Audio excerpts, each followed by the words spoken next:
Boa noite, meus amigos. Meu nome é Rodrigo Farias. Eu fui convidado hoje, né, para fazer a palestra virtual da Casa de Rita de Cássia. Eu agradeço muito o convite. E assim, vou passar a leitura da nossa leitura, nosso texto preparatório e depois a nossa prece e vou fazer uma pequena exposição sobre o tema a resignação. Nossa leitura de hoje, preparatória, é do livro Justiça Divina, de Francisco Cândido Xavier, autor espiritual é Emmanuel, e trata-se do capítulo 64, Jornada Acima, que diz assim: Ergue a flama da fé na imortalidade e caminha.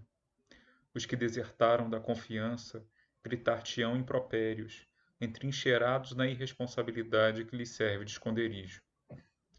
Demagogos do desânimo dirão desapressados que o mundo nunca se desvencilhará da lei de Caim, que os tigres da inteligência continuarão devorando os cordeiros do trabalho, que a mentira na história prosseguirá entronizando criminosos na galeria dos mártires, que a perfídia se anteporá indefinidamente à virtude, que a mocidade é carne para canhões e prostíbulos, que as mães amamentam para o sepulcro, que as religiões são fábulas piedosas para consumo de analfabetos, que as tenazes da guerra te constringirão a cabeça, sufocando-te a voz no silêncio do horror. Tentarão, de certo, envolver-te na nuvem do pessimismo, induzindo-te a esquecer o presente e o futuro na taça de tranquilidade e prazer em que anestesiam o pensamento. Contudo, reflete levemente e perceberás que os trânsfugas do dever, acolhidos à negação e infantilizados no medo, simplesmente desfrutam a paz dos entrevados e a alegria dos loucos. Ora por eles, nossos irmãos que ainda não amadureceram o entendimento para a altura da vida, e segue adiante. Na escuridão mais espessa, acende a chama da prece, e onde todos se sentirem desalentados, fala, sem revolta, a palavra de esperança que desenregele os corações mumificados no desconsolo. Um gesto de bondade sobre a agonia de alguém que oscila à beira do abismo, e uma gota de bálsamo espremida com amor numa ferida que sangra, bastam muitas vezes para renovar multidões inteiras. Sobretudo, nos mais aflitivos transes da provação, não percas a paciência. Não consegues emendar os companheiros desarvorados, mas podes restaurar a ti mesmo. Embora contemplando assaltos e violências, ruínas e escombros, avança a jornada acima, apagando o mal e fazendo o bem. Criatura alguma na terra escapará da grandeza fatal da justiça e da morte. No entanto, sabemos todos que a justiça, por mais dura e terrível, é sempre a resposta da lei às nossas próprias obras, e que a morte, por mais triste e desconcertante, é sempre o toque de ressurgir. Emmanuel. Vamos agora elevar o nosso pensamento a Deus, a Jesus, os nossos guias e mentores espirituais, e fazer a nossa prece de abertura. Deus, nosso Pai, Senhor de tudo e de todos, agradecemos por mais este dia na Terra, mais esta oportunidade de aprendizado, mais este dia numa jornada em que temos certeza estamos caminhando dia a dia, pouquinho a pouquinho, para voltarmos à pátria espiritual um dia um pouco melhores, um pouco mais esclarecidos, um pouco mais sábios do que quando chegamos aqui. E te pedimos, Pai, que nos ilumine e que possamos aproveitar esse estudo para aplicar na nossa vida, tanto na nossa vida de relação quanto na nossa vida interior, um pouco mais dos preceitos da doutrina espírita e, com a ajuda dela, podermos fazer mais luz em nós mesmos e ao nosso redor. E assim, Pai, cheios de esperança e agradecimento, nós pedimos a Tua permissão para darmos por iniciado o nosso trabalho de hoje, dando juntos como sempre, graças a Deus. Bom, amigos, nosso tema, como eu já disse, é a resignação, e para falar dele, eu vou recorrer a um mote que me veio de ontem para hoje. Estou gravando isso na terça-feira, vocês devem estar ouvindo isso na quinta. E eu lembrei ontem de uma prece que talvez vocês já conheçam. Ela é muito conhecida, não é espírita, que é a chamada Prece da Serenidade, que foi muito popularizada por ser adotada por aquele grupo, os Alcoólicos Anônimos. Mas o que pouca gente sabe é que a Prece da Serenidade, ela é atribuída, ela muito provavelmente ela foi criada por um teólogo americano, apesar do nome alemão, chamado Reinhold Niebuhr, e que, embora ela tenha sido adotada pelos Alcoólicos Anônimos nos anos 50 do século XX, ela foi composta, muito provavelmente, até onde se sabe, no começo dos anos 30, quase 100 anos. Né? E ela diz assim, para quem não conhece, a versão original dela, que se acredita que era a versão original, que é bem mais curta do que a que os Alcoólicos Anônimos depois popularizaram, diz o seguinte, abre aspas, Pai, dê-nos a coragem para mudar o que deve ser alterado, serenidade para aceitar o que não pode ser evitado e o discernimento para saber a diferença entre uma coisa e outra. Lembra muito, né, umas passagens, uma passagem específica do Antigo Testamento, que eu não lembro mais se é Eclesiástico, Eclesiastes ou Provérbios, que tem mais ou menos esse espírito.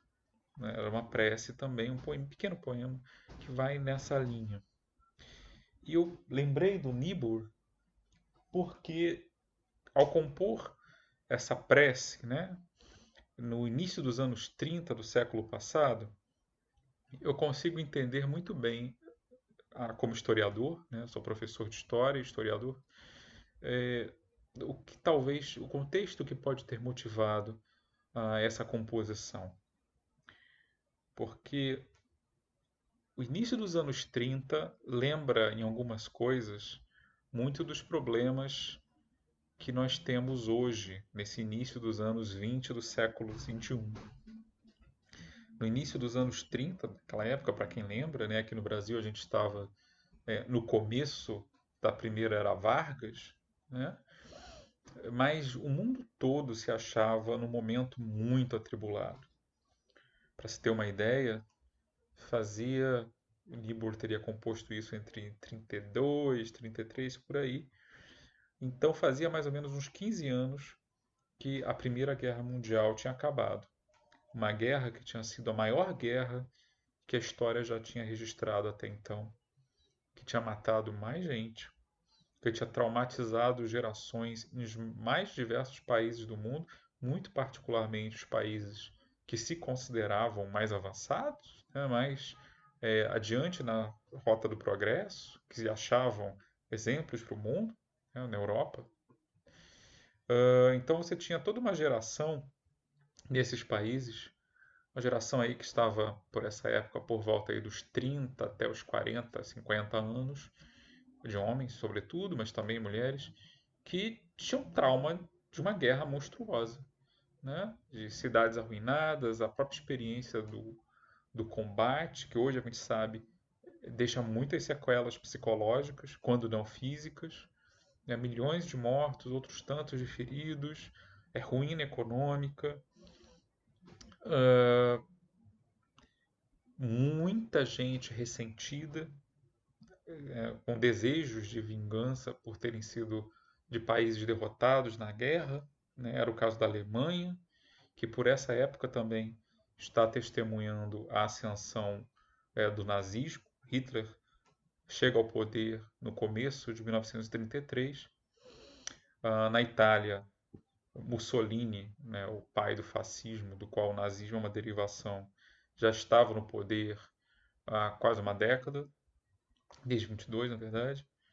Uh, e, como se não bastassem esses traumas ligados à guerra, também havia uma crise econômica gigantesca, a famosa Grande Depressão, né, que teria começado aí com a crise de 1929, no final de 1929, mas em 1930 já estava a todo vapor e que simplesmente quebrou um país após o outro, especialmente os países considerados mais ricos, né, a começar pelos Estados Unidos, onde o Niebuhr vivia. Então você tem uma combinação mortal aí de uma crise econômica muito grande, muita miséria, gente passando fome, pessoas que ficavam em desemprego assim a perder de vista em países que não estavam acostumados nem um pouco com isso, né? E essa crise, portanto, se espalhando por outros países também que dependiam do poder de compra desses países centrais mais ricos. Você tem fanatismo político em ascensão, né? Um tipo de política autoritária e muito agressiva que depois vai levar à Segunda Guerra Mundial alguns anos depois. E você tem também, finalmente, os traumas da Primeira Guerra que levaram muitas pessoas a questionar o sentido da vida, a questionar até mesmo a fé em Deus, a questionar se havia algum motivo para a crença anterior, né, muito que vinha já de algum tempo, que era muito comum no século XIX e ainda no início do XX, a crença realmente no progresso humano, né? Quando a gente lê a literatura da época, vê os discursos que eram ditos, a gente vê esse reflexo, essa sombra pessimista, né, por causa da guerra e que depois se agravaria justamente nos anos 30. Foram anos terríveis para se viver em muitos aspectos em grande parte do mundo. Então, Niebuhr, ele era um teólogo protestante e pastor também, pregador, né? Então dá para entender que um cristão, né, que é habituado à noção de fé em Deus, a confiança em Deus, em confiar na providência divina, possa ter se sentido angustiado olhando para o mundo nessas condições, né? E a oração da serenidade, ela justamente parece oferecer, né, uma tentativa de lidar com isso de uma maneira esperançosa, porque ela reconhece, né, que existem coisas que podem ser mudadas, que existem aquelas que não podem, pelo menos não por quem ora, mas que existe um papel aí que a pessoa que ora deve cumprir, deve exercer. Porque é preciso coragem para mudar o que deve ser alterado, ou seja, há algo que se pode fazer, serenidade para aceitar o que não pode ser evitado, ou seja, tem coisas que simplesmente têm que ser aceitas, porque não há nada que nós, pelo menos, possamos fazer a respeito delas. E aí vem o pulo do gato, né? Pede-se a Deus o discernimento para saber a diferença entre uma coisa e outra. Porque senão a gente pode gastar energia e tempo e se desgastar tentando mudar o que não pode ser mudado e aceitando aquilo que poderia ser mudado, mas de repente, por algum motivo, nós equivocadamente achamos que não. Ou seja, sem discernimento, a gente pode lutar por um bem ilusório e aceitar um mal que não precisaria ser aceito. Essa é uma leitura que salta aos olhos quando a gente vê, né, o contexto aí e a oração que o Niebuhr compôs, né?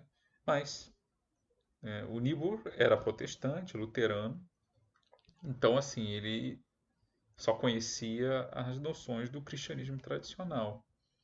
E a solução que ele encontrou para isso, né, o pensamento dele, que foi muito influente nos Estados Unidos da sua época, e depois, né, até os anos 50, 60, e uma das maneiras de lidar com isso é com o reconhecimento do que ele chamava, do que os nossos companheiros das igrejas cristãs tradicionais, né, chamam de pecado original, ou seja, uma consciência muito aguda para ele de que haveria uma tendência humana a corromper mesmo as melhores coisas.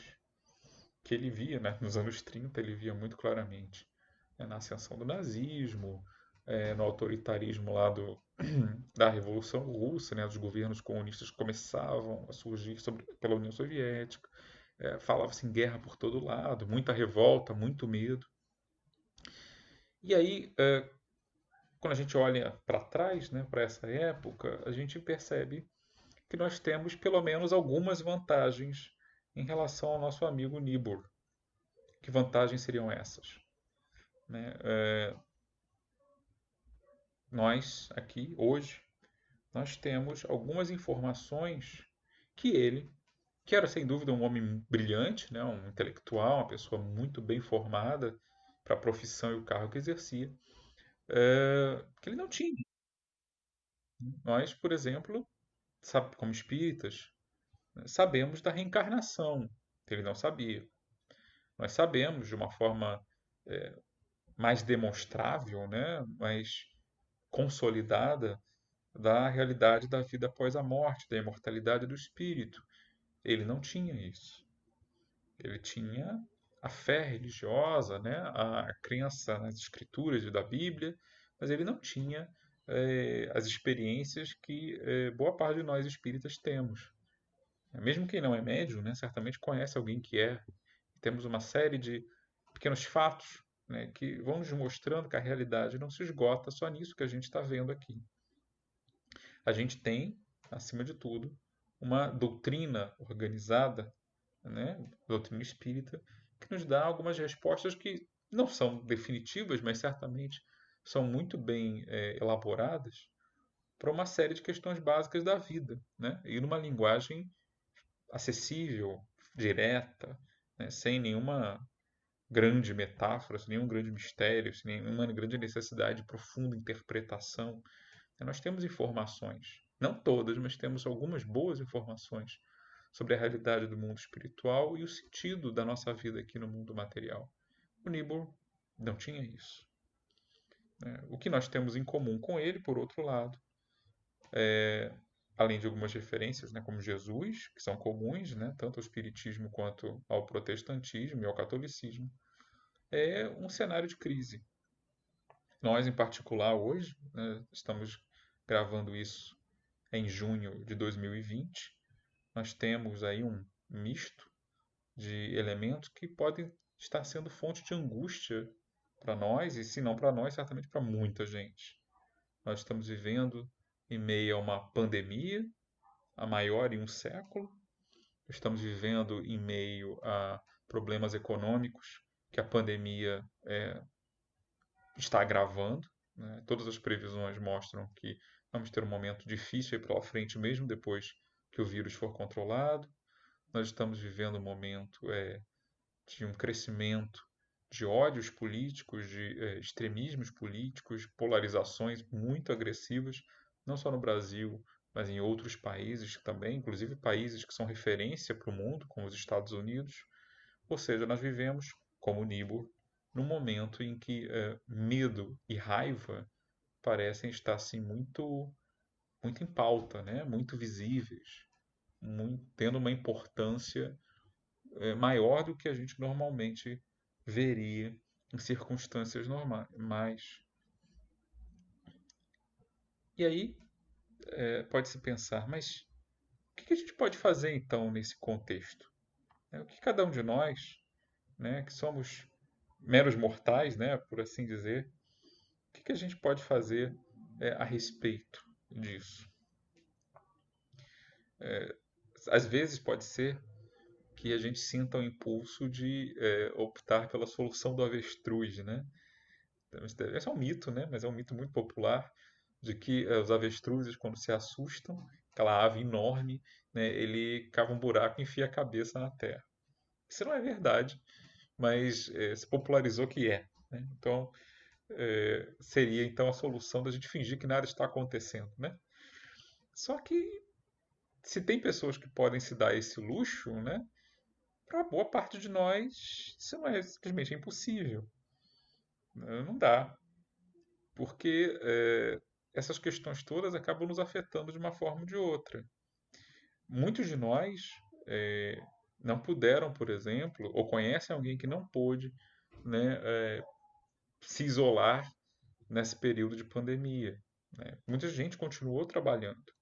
Muita gente continuou trabalhando em circunstâncias bem menos que ideais, né? Eu vivo na Praça Seca, eu vejo da minha janela o BRT cheio de gente todo santo dia, com quarentena ou sem ela. Ou seja, circunstâncias que não favorecem. As pessoas não estão podendo se proteger como elas poderiam ou gostariam, por nessa questão econômica, né? Precisam trabalhar. E, e a gente percebe também, aqui no Rio de Janeiro em particular, como esses grandes problemas, né? Problemas políticos, econômicos, problemas de saúde,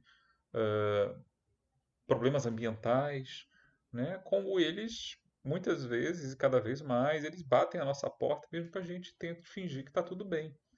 Porque no Rio a gente teve, né, no início do ano, a questão da água, né, que estava com um gosto ruim, hoje a gente sabe que estava contaminada por esgoto, né? Nos lembrando, de novo, da questão do meio ambiente, que sempre se fala, mas às vezes a gente ignora. Pois é, agora ela bateu a nossa porta, é próxima, né? Uma coisa que nos afeta a todos, ricos ou pobres, né? A pandemia mostrando as fragilidades do nosso sistema de saúde, mostrando as dificuldades, o quanto a desigualdade econômica também pode agravar injustiças e agravar problemas, porque alguns podem fazer o isolamento, outros têm que pegar um ônibus cheio todo dia, né? Uns ainda têm recurso para uma saúde, um plano de saúde, por exemplo, outros dependem da saúde pública apenas, mostrando de preparo muitas vezes dos nossos líderes, de quem a gente depende para lidar com esses problemas maiores. E por aí vai. O que a gente pode então fazer? E aí vale voltar à oração do Nibo, que não era espírita, mas era um profundo cristão, coisa que todo espírita também é, ou deveria fazer, ter oportunidade de ser. Há coisas que podemos mudar, há outras que não. Falo do plano individual, né? Para a grande maioria de nós, leigos, meros mortais, não dá para descobrir uma cura para a Covid-19. Mas a gente pode fazer a nossa pequena parte para que ela não se propague, para que a doença não se espalhe com a nossa ajuda, seguindo as orientações que vêm sendo dadas. Ou seja, tem alguma coisa, mesmo que pequena, que a gente pode fazer. No nosso caso aqui, seguir as orientações que estão sendo dadas, né? Usar máscara, lavar as mãos, tomar uma série de cuidados. Nós mesmos aqui estamos fazendo isso. Nós não estamos numa mesma sala neste momento, presencialmente, fisicamente. Nós estamos tendo uma palestra virtual. Então, isso é uma medida útil. É, teve instituições por aí que, não espíritas que eu saiba, mas teve igrejas e coisas do gênero que resistiram muito a essa simples medida, né? Só adotaram isso quando foram forçadas pelas autoridades, né? Quando a gente usa máscara, sair à rua, quando a gente precisa sair dentro do possível, também, né? São pequenas coisas, algumas até incômodas, né? Nem todo mundo gosta.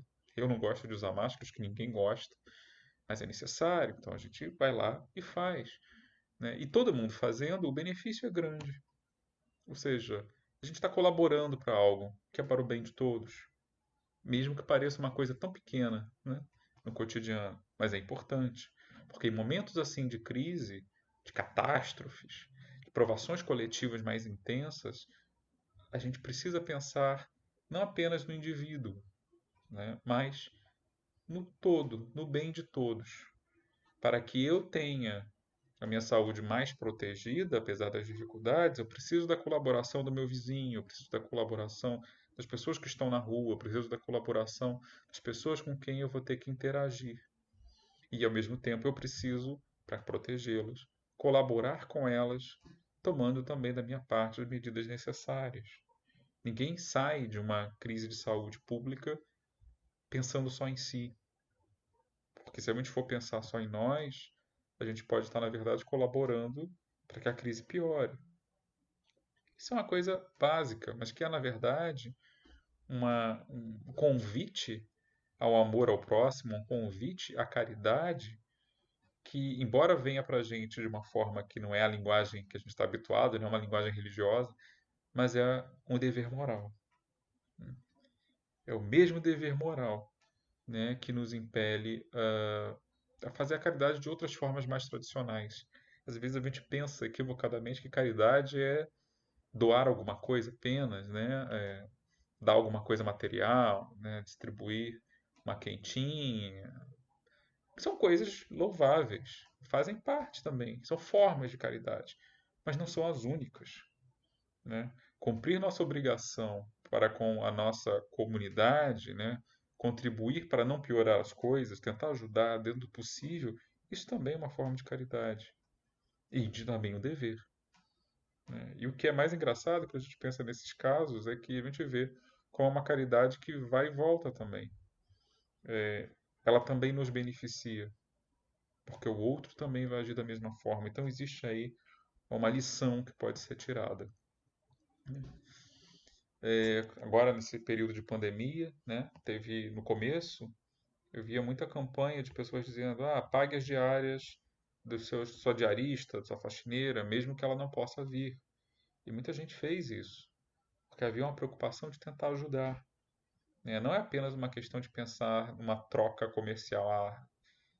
Se você vem trabalhar, então eu te pago. Não é você pensar disso, vamos nos ajudar para evitar o pior, né? Da mesma maneira, começaram a aparecer em comunidades carentes, eu vi isso muito na televisão, né? Redes de solidariedade dos próprios moradores, sobretudo jovens, né? Se organizando para levar comida a quem estava com problema, a tentar ajudar com algum recurso, pessoas que estavam perdendo o emprego por causa do fechamento dos serviços, das lojas, do comércio, né? Tem uma série de organizações por aí, ONGs, né? Associações, etc., comunidades filantrópicas, igrejas que estão ajudando as pessoas com mais dificuldades, aceitam doações e repassam isso em benefício dos mais carentes. Então, tudo isso é muito relevante. E tudo isso é também agir caritativamente. E quando a gente está num momento de crise, é mais fácil ou menos difícil, dependendo aí como a gente veja, a gente se dispor a esse tipo de serviço. E essa é uma das funções morais justamente dessas grandes crises. Porque ali a caridade, a solidariedade, o pensar no outro, isso desponta com mais facilidade do que quando estamos todos muito confortáveis, né? A dor, a dificuldade nos impele a esse trabalho em grupo, a esse trabalho conjunto, que mesmo que inicialmente ele possa ser motivado apenas pela nossa preocupação com a nossa própria sobrevivência, ele estreita laços, ele permite contatos que talvez a gente não tivesse naturalmente, se fôssemos deixados à nossa própria sorte, sem incômodo nenhum. E isso é um lado bom, isso também é um aprendizado, né? É aprendermos a ver, a doutrina espírita fala muito disso, né? O lado, a metade cheia do copo, o lado bom, o aperfeiçoamento, o legado positivo de um momento de crise. Claro que ninguém, em sã consciência, procura uma pandemia, uma depressão, uma grande catástrofe por conta própria. Por favor, não é isso. Mas quando eles acontecem, e vez por outra eles vão acontecer, seja por fatores naturais, seja, como no caso das guerras, né, por causa da incúria, né, da inconsciência de nós mesmos, da nossa sociedade, de nós como coletividade, há lições a tirar. E aí também tem todo um trabalho interior, né, para além dessas ações externas, vamos dizer assim, que também pode ser feito, né? Para além desse lado mais visível, né, de cidadania, vamos dizer, momentos assim nos compelem a um outro tipo de trabalho também, um trabalho mais interior. Para falar só de agora, né, desse momento que estamos passando. É um momento em que a circulação da maioria das pessoas está restrita, que por um tempo a gente não está podendo ver e ter contato direto com amigos, com familiares, em que a gente está tendo que repensar nossos hábitos, nossos lazeres, não estamos podendo ter as válvulas de escape habituais do dia a dia, né? Shoppings fechando, cinemas fechando, muita gente não podendo visitar parentes queridos com medo de levar uma contaminação, especialmente quando são idosos, né? Não estamos tendo a chance ou oportunidade de ficar comprando tanta coisa quanto a gente imaginaria, né? Muita gente está reduzindo gastos por conta disso. Outros, por outro lado, estão assim, tremendamente ansiosos e aflitos. Então, quando os shoppings reabriram esses dias, tinha uma fila de gente na porta por causa do feriado dos Dias dos Namorados para levar presentes e tal. Então, é um momento em que nós somos forçados a parar por um tempo e temos a chance, se assim quisermos, de repensar um pouco as coisas. O que, que realmente é importante? Falo por mim, né? Eu não falo com a minha mãe, assim, pessoalmente, há 3 meses. Tô morrendo de saudade. Na verdade, eu tô morrendo de saudade de coisas simples, como andar na rua. Adoro o outono, adoro essa época fria do ano. De andar na rua sentindo o vento no rosto. Mas agora, quando eu ando na rua porque tenho que comprar alguma coisa, eu tenho que usar máscara. E tenho que fazer todo um processo de higienização ao voltar. Ou seja, não é mais tão confortável, não é mais tão leve quanto era. E embora eu sempre tivesse consciência disso, né, isso me faz lembrar de forma mais aguda do quanto eu gosto de uma simples caminhada. Ou de levar minha filha para andar, né, ela está confinada em casa há 3 meses. E como eu gostava muito de andar com ela no parquinho, né, andar de manhã pelas áreas comuns do condomínio, e não tenho podido fazer isso, esperando as coisas melhorarem para fazer. E é uma falta que faz. Né?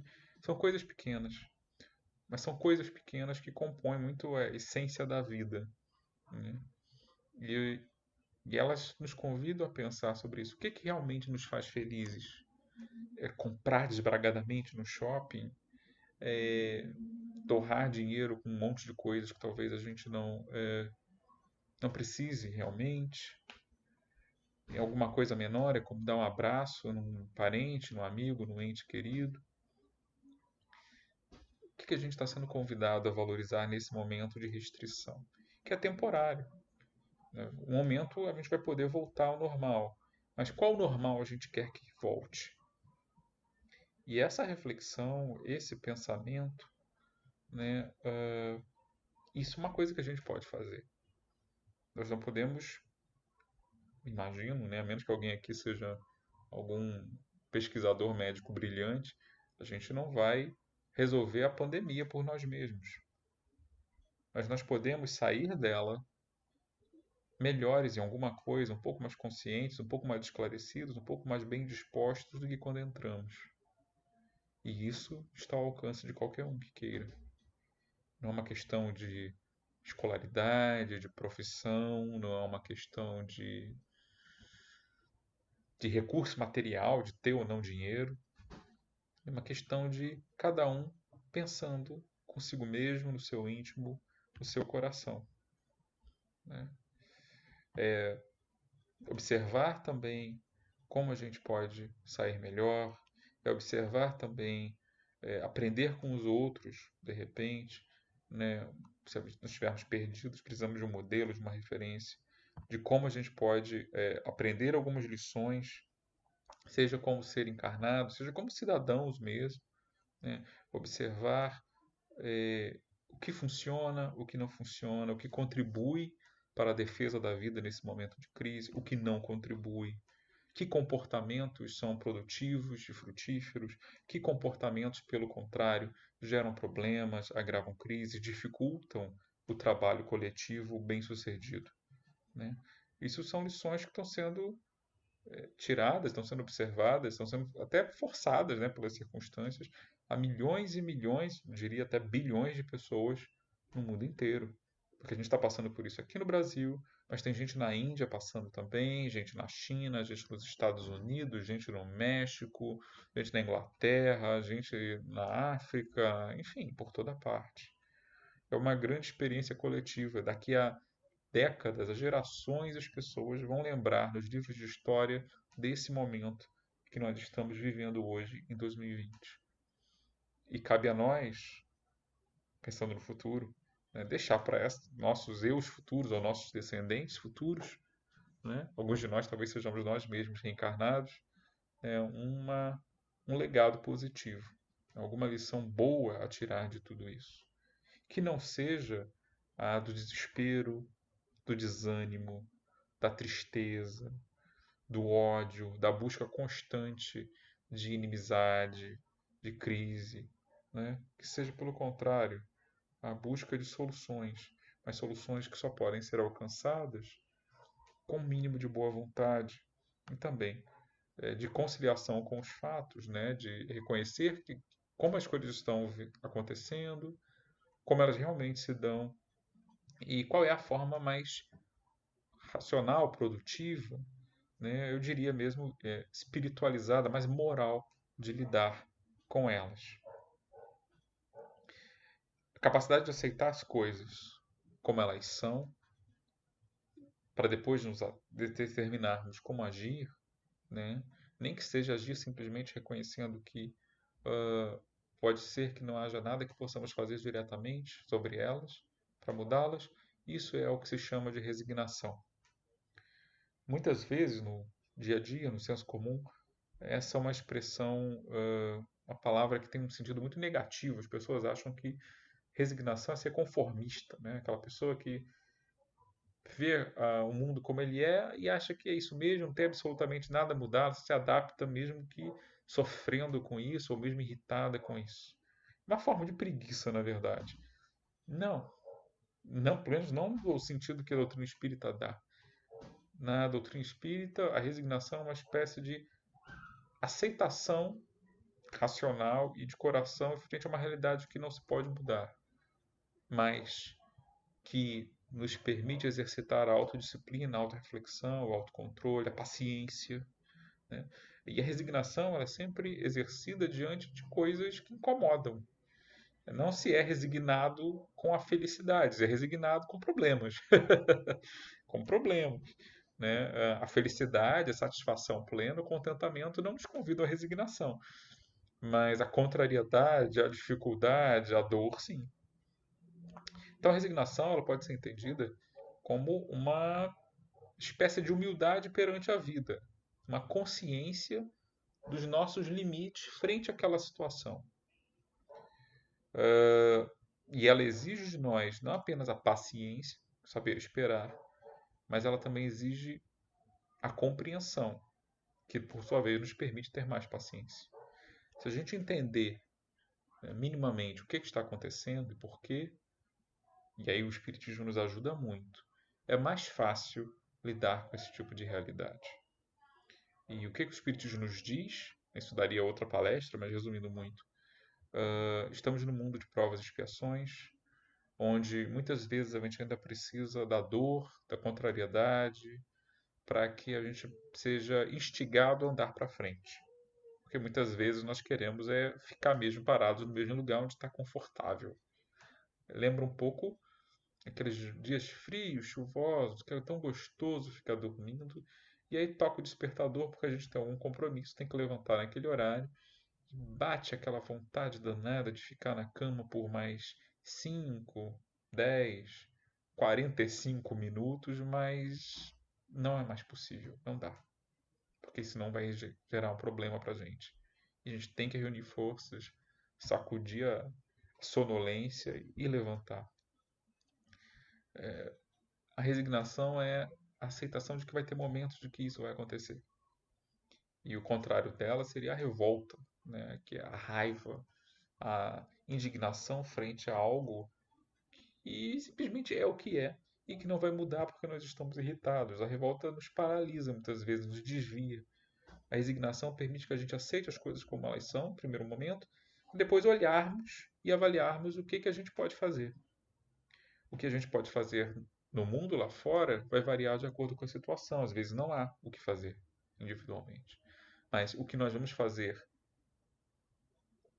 olhando para dentro, o que nós vamos fazer no nosso nível espiritual, no nosso íntimo, isso sim, isso a gente tem a liberdade de decidir, de avaliar e de agir.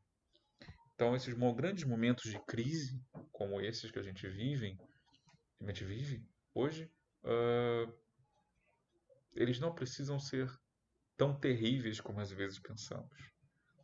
Eles podem até parecer terríveis se você olha apenas do ponto de vista material, sem esperança nenhuma.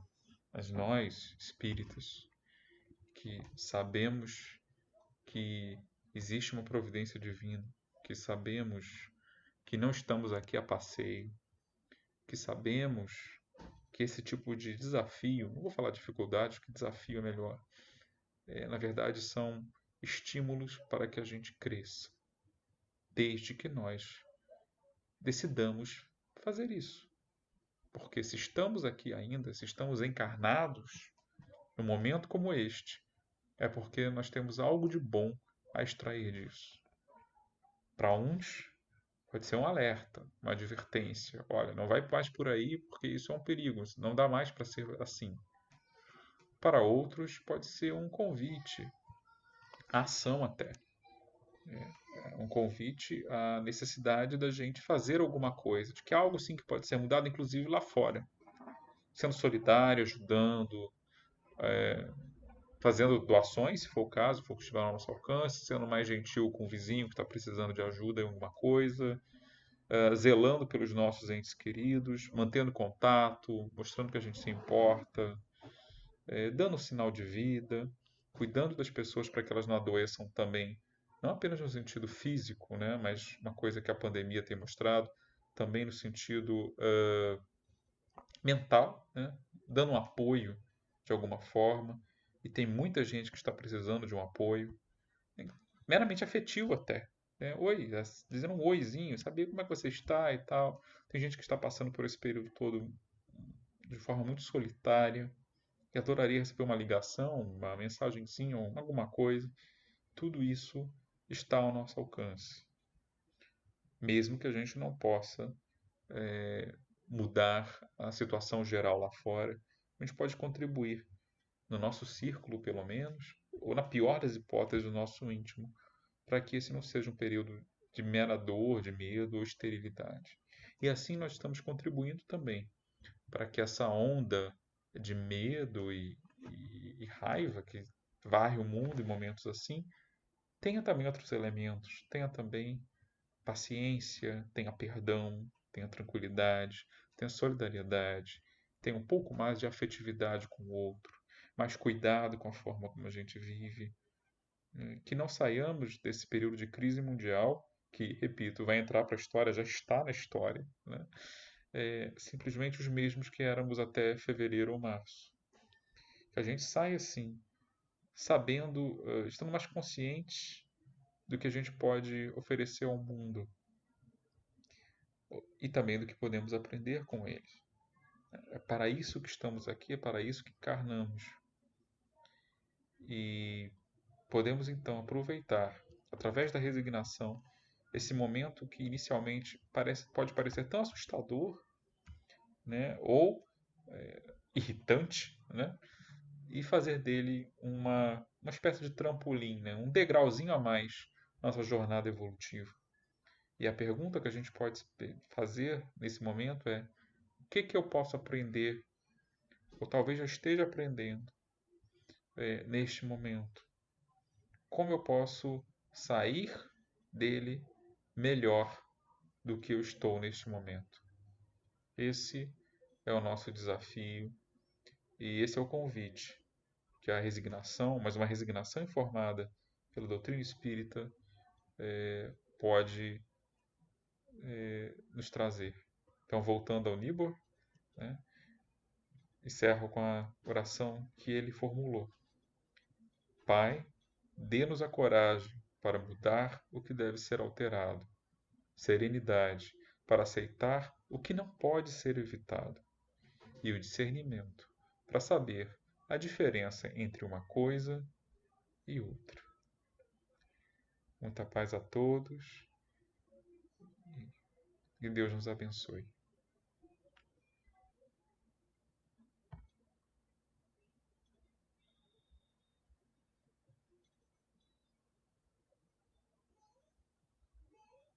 Assim, a prece de encerramento, me perdoem. Eu estou tão acostumado a passar, né, a palavra ao presidente da mesa e eu tenho que lembrar que hoje eu estou fazendo todas as funções, não é assim? Então, façamos então a nossa prece de encerramento. Deus nosso Pai, Deus nossa Mãe, muito obrigado mais uma vez pelo estudo, pela lição, pela doutrina que nos consola e esclarece, e também por estarmos aqui na Terra neste momento tão delicado e tão desafiador, mas que também nos convida a termos tantas lições diferentes de vida e que pode, quem sabe, ser fértil de modificações, de descobertas, de ações que serão úteis para o nosso desenvolvimento como espíritos. Que nós saiamos daqui, Pai, da mesma forma como chegamos, mas antes saiamos mais sábios, mais dispostos ao bem, mais abertos às boas inspirações dos nossos mentores e guias. Enfim, que saiamos um pouco mais espiritualizados do que entramos, Pai, nesse momento de crise. E que possamos encontrar em Ti a nossa luz, nosso consolo e a nossa segurança, para que nenhum dia seja perdido, nenhuma hora seja desperdiçada, e que não tenhamos nem medo nem raiva, mas antes compreensão, paciência e fé. Fé na providência divina e fé na missão que temos a desempenhar aqui na Terra. Obrigado por tudo, Pai. Graças a Deus.